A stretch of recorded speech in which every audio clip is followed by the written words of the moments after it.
Hello जी, नमस्कार साथियों। प्रज्ञा institute में आप सभी लोगों का स्वागत है, वंदन है, अभिनंदन है, तहे दिल से स्वागत है। सभी साथियों का स्वागत है। चलिए तैयार हो जाइए। हिंदी की लिए श्रृंखला आपको बढ़ाई गई है और एसएससी जीडी को विशेष ध्यान में रखकर बनाई गई है। हालांकि उसके बाद जिस जिस राज्य में जहाँ जहाँ हिंदी आती है उन सभी परीक्षाओं के लिए बहुत ज़्यादा इम्पोर्टेंट है, लेकिन मूल लक्ष्य एसएससी जीडी है, क्योंकि एसएससी जीडी में अभी तुरंत पेपर होने वाला है और जिसमें 20 क्वेश्चन आपके हिंदी के आने हैं। तो उसी श्रृंखला को ध्यान में रखते हुए यह श्रृंखला आपके लिए तैयार की गई है और वहाँ जितने भी प्रश्न आपके आने हैं वो संधि को छोड़कर सभी प्रश्न आपके रटने वाले हैं। रटने वाले का मतलब बौके प्रश्न है। तो चलिए देखते हैं पहला प्रश्न क्या है, उस प्रश्न को थोड़ा देखते हैं। तो अव्यक्ति की शुद्धता के लिए आवश्यक है। अव्यक्ति का मतलब होता है उसके चेहरा। तो चेहरा किसके द्वारा पढ़ा जाता है? भाषा के द्वारा। तो option number C the correct answer. अव्यक्ति की सुंदरता के लिए क्या आवश्यकता है? भाषा की आवश्यकता है कि भाषा अगर शुद्ध होगी तो अव्यक्ति शुद्धता होगी। चलिए इन वाक्यांशों में एक अशुद्ध वाक्य है, तो अशुद्ध वाक्य का आपको चयन करना है। देखो उसमें बचपन है, उसमें बचपना है, वह बचपन से नटखट है, तुम बचपन से सीधे हो। देखो तुम बचपन से सीधे हो वाक्य कैसा है? सही है। वह बचपन से नटखट है वाक्य कैसा है? सही है। उसमें बचपना है, ये बचपन का भाव प्रदर्शित हो रहा है वाक्य कैसा है? सही है। लेकिन उसमें बचपन है, यही वाक्य कैसा है? अशुद्ध है। तो option number A is the correct answer. आगे देखो, पति पत्नी के झगड़े का क्या कारण हो सकता है? वाक्य का शुद्ध रूप क्या है? देखो पति पत्नी के झगड़े का क्या हेतु हो सकता है? ठीक है, पति पत्नी के झगड़े का हेतु क्या है? ठीक है, पति पत्नी के झगड़े का कारण क्या हो सकता है? देखो क्या हेतु हो सकता है? पति पत्नी के झगड़े का हेतु क्या हो सकता है? देखो पति पत्नी के झगड़े का क्या हेतु हो सकता है? क्या झगड़े का क्या हेतु हो सकता है? वाक्य का शुद्ध रूप चाहिए। तो यह देखो हेतु के लिए क्या हो जाएगा? हेतु का मतलब होता है के लिए, तो के लिए नहीं, झगड़े का कारण क्या हो सकता है? तो option number C the correct answer.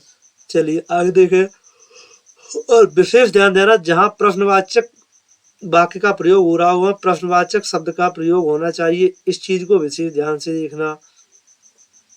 निम्नलिखित में से कौन सा वाक्य शुद्ध है? देखो उसने अपनी कमाई का अधिकांश भाग गवा दिया। अधिकांश के साथ भाग शब्द का प्रयोग नहीं होता है, तो ये गलत हो जाएगा। वह अपनी कमाई का अधिकांश भाग गवा बैठा।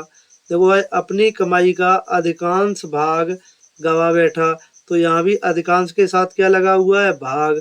ये देखो वही क्वेश्चन नीचे दिया हुआ है। उसने अपनी कमाई का अधिकांश, यहाँ भी अधिकांश के साथ क्या लगा हुआ? भाग। तो ये तीनों कैसे हो गए? गलत।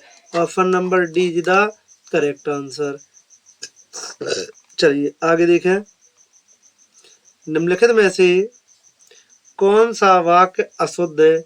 यहाँ आपको अशुद्ध वाक्य बताना है। एक अशुद्ध है, शेष सही शुद्ध है। देखो कवि ने संपादक को एक कविता भेजी, अशुद्ध ढूंढ रहा है यहाँ। अध्यापक ने शिष्य से प्रश्न पूछा, बच्चे ने कहा था उस पर अपने आपने नहीं सुना। अमित ने जेब से 10 रुपए का नोट निकाला। यह देखो सभी प्रश्न पढ़ने में सही लग रहे हैं, लेकिन अध्यापक ने छात्र से प्रश्न पूछा, यहाँ प्रश्न पूछने का भाव हो रहा है, तो प्रश्न पूछने के साथ क्या प्रयोग होना चाहिए? क्वेश्चन मार्क प्रयोग होना चाहिए। तो option number B is the correct answer. चलिए आगे देखें, निम्नलिखित विकल्पों में से शुद्ध वाक्य का चयन करो। देखो यहाँ शुद्ध वाक्य देखना है। वह दंडनीय है, उदंडनीय है, वह दंड भोगने के योग्य है, वह दंड के योग्य है। यहाँ ऑप्शन नंबर सी ये बहुत ज्यादा पूछा जाता है। वह दंड देने और लेने के योग्य नहीं, वह दंड के योग्य है। तो option number C is the correct answer. चलिए आगे देखें। निम्नलिखित में से कौन सा वाक्य शुद्ध है? यह आपको बताना है कौन सा वाक्य शुद्ध है। शुद्ध वाक्य का चयन करना है आपको। चलिए देखें, निम्नलिखित में से कौन सा वाक्य शुद्ध है? यह आपकी अनधिकार चेष्टा है। देखो हमने आपको कई बार बताया अनाधिकार शब्द नहीं होता है, तो यह गलती किसकी है? अनाधिकार की।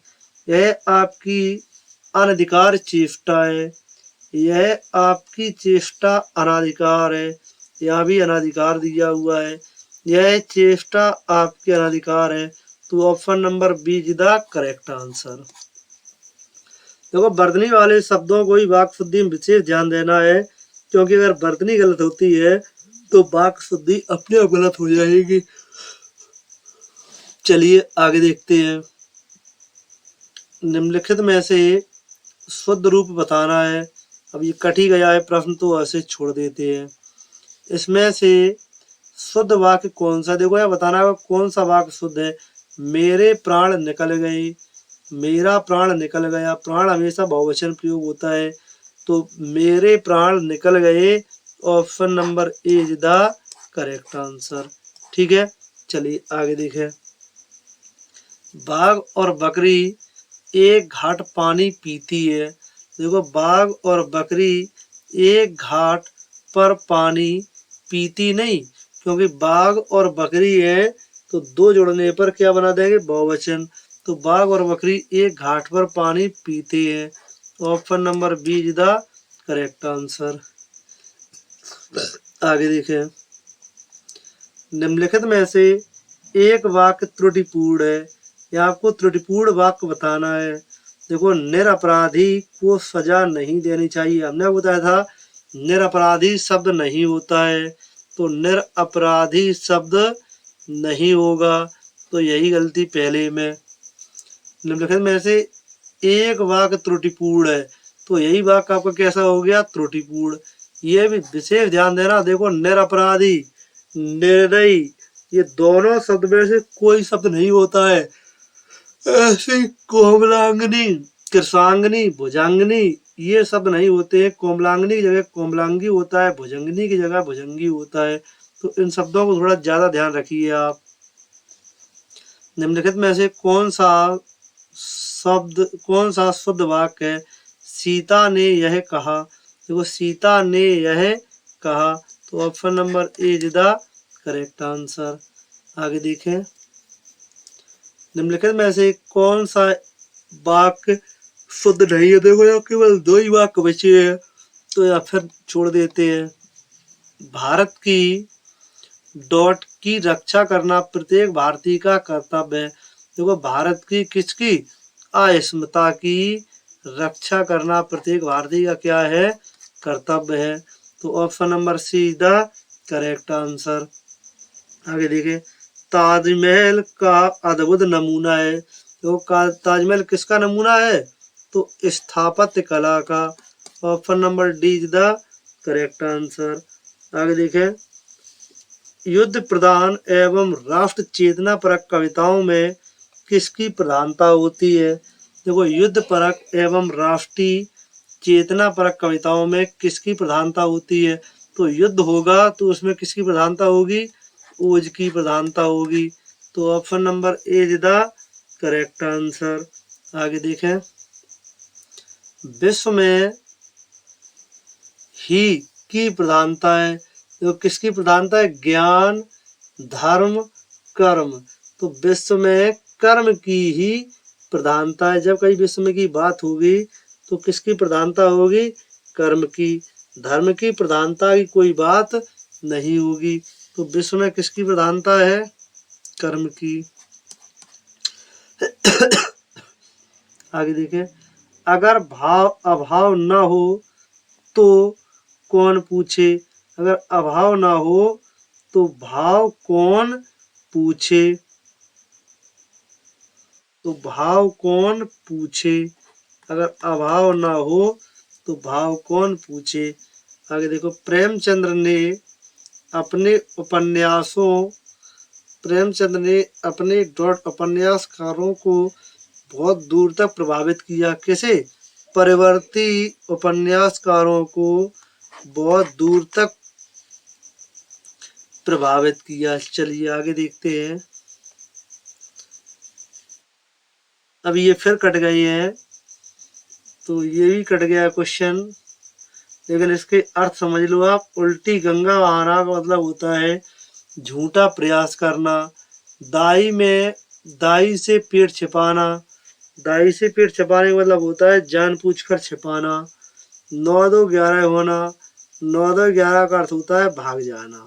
ठीक है, आगे जो कुछ भी हो देखते हैं। अदृश्य शत्रु। अदृश्य शत्रु क्या कहा जाता है? तो आस्तीन का सांप। क्या कहा जाता है? आस्तीन का सांप क्या होता है? अदृश्य शत्रु।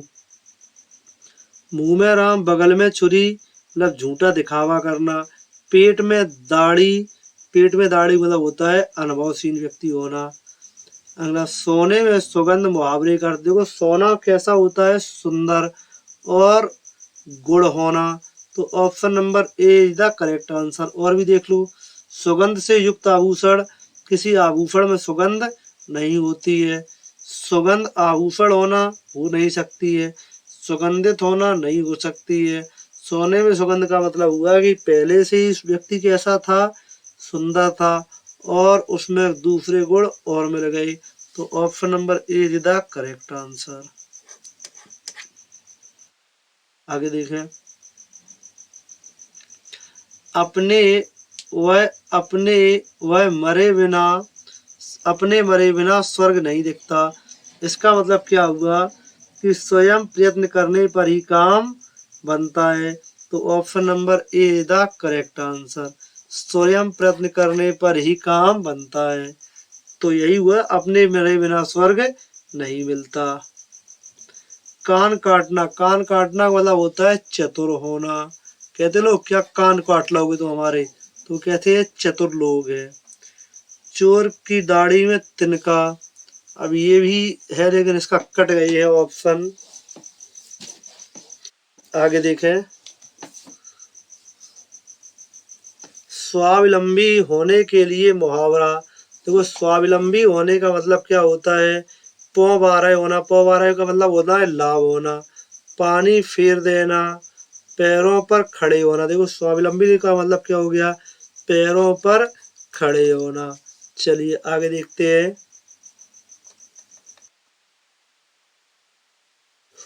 कीचड़ उछालना। कीचड़ उछालने का मतलब क्या होता है? किसी दूसरे के कपड़े गंदे करना नहीं। मल फेंकना नहीं। बदनाम करना। कीचड़ फेंकने का मतलब होता है, कीचड़ उछालने का मतलब होता है किसी को आप बदनाम कर रहे हो। तो option number C is the correct answer. आग में घी डालना। आग में घी जब डाली जाएगा तो क्या हो जाएगा? क्रोध। आग जल रही है तो क्रोध तो पहले ही से है। और अधिक उत्तेजित करना। तो क्रोधी को अधिक उत्तेजित करना। Option number C is the correct answer. चिकना घड़ा होना। चिकना घड़ा होना मतलब होता है क्या? निर्लज्ज होना। Option number C is the correct answer. आजकल के बच्चे माता पिता की आंखों में धूल झोंकने में कुशल है। देखो धूल झोंकने मतलब क्या हो गया? धोखा देना। तो option number A is the correct answer. ये आगे देखें। आंख की किरकिरी होना। ये हालांकि कट गया, लेकिन इसका अर्थ होता है अप्रिय होना। चलो आगे देखते हैं। गंदा खुदा गंजे को नाखून न दे। तो खुदा गंजे को नाखून न दे, इसका मतलब क्या हो गया? कि अत्याचारी तो वैसे ही है तभी तो गंजा है। अत्याचारी को शक्ति नहीं मिलनी चाहिए। तो option number D is the correct answer. आगे देखो। बोया पेड़ बबूल का, तो आम कहाते हो। मतलब कर्म के अनुसार फल नहीं मिलना, गलत बात। जैसा कर्म करोगे वैसा ही फल मिलेगा। कर्म करो फल की इच्छा मत करो, गलत है। कर्म और फल में कोई संबंध नहीं है, बिल्कुल नहीं। आपने जब जैसा पेड़ बबूल का, अगर बोया पेड़ बबूल का, बबूल का पौधा बो रहे हो, तो आपको आम कहाँ से मिलेगा? तो जैसे कर्म करोगे वैसे ही आपको क्या मिलेंगे? फल मिलेंगे। तो option number B is the correct answer. अगला देखो, कुम्हार अपना ही घड़ा सराहता है, इसका मतलब क्या हो गया? अपनी ही प्रशंसा करना नहीं, अपनी बनाई हुई वस्तु सबको अच्छी लगती है, इसका मतलब हो गया कुम्हार अपना ही घड़ा क्या कर रहा है? सराहता है। मुहावरे का प्रयोग वाक्य के अंतर्गत होता है और लोकोक्ति पूर्ण वाक्य होती है, यह कथन है। देखो, मुहावरे का अर्थ वाक्य के अंतर्गत प्रयोग होता है, बिल्कुल सही है। लोकोक्ति पूर्ण कथन है, तो यह कथन कैसा है? बिल्कुल सही है। Option number A is the correct answer. अगला, 100 सयाने एक मत। देखो, यहाँ क्या हुआ? चतुर किंतु एक मत। ऑप्शन नंबर जो कुछ भी हो, क्योंकि सयाने का मतलब होता है चतुर। तिमिर का विलोम क्या होगा? देखो, तिमिर का मतलब होता है अंधेरा, अंधेरा का विलोम क्या होगा? प्रकाश। और प्रकाश के लिए कौन सा शब्द यहाँ दिया हुआ है? आलो। तो option number A is the correct answer. उक्त शब्द का विलोम क्या होगा? देखो, उक्त का विलोम क्या होगा? तो उक्त का विलोम होगा अनुक्त। Option number A is the correct answer. अमर का विलोम क्या होगा? अमर का विलोम क्या होगा? मर्त्य। तो option number D is the correct answer. आगे देखें, आविर्भाव का विलोम क्या होता है? तो आविर्भाव का विलोम क्या होता है? तिरोभाव। Option number D is the correct answer. संकीर्ण का विलोम क्या होता है? तो संकीर्ण का विलोम होता है विस्तीर्ण। Option number D is the correct answer. सगुण का विलोम क्या होता है? तो सगुण का विलोम होता है निर्गुण। Option number B is the correct answer. परुष का विलोम क्या होगा? परुष का मतलब होता है कठोर, और कठोर का विलोम क्या होगा? कोमल। तो option number D is the correct answer. आर्द्र का विलोम क्या होगा? तो आर्द्र का विलोम क्या होगा? शुष्क। Option number D is the correct answer. आसक्त का विलोम क्या होगा? तो आसक्त का विलोम होता है विरक्त। Option number A is the correct answer. आवाहन का विलोम क्या होगा? तो आवाहन का विलोम होता है विसर्जन। Option number C is the correct answer. ऐसे ही आविर्भाव, तिरुभाव किसका होता है? तो आविर्भाव, आविर्भाव क्या होता है? तिरुभाव। निम्नलिखित में से गलत विलोम शब्द का चयन करो। देखो, मूक का वाचाल होता है, पुरस्कार का तिरस्कार होता है, भूत का हर्ष होता है, लेकिन प्रवेश का नवेश नहीं, प्रवेश का निकास होता है। ठीक है, तो इतिश्री आज की क्लास यहीं समाप्त की जाती है। धन्यवाद। जो लोग चैनल पर नए आए हो, कृपया वीडियो को लाइक करें, शेयर करें और सब्सक्राइब करें। वीडियो को ज़्यादा से ज़्यादा शेयर करें, जिससे आपके साथ साथ आपके मित्रों को भी फायदा हो सके। धन्यवाद।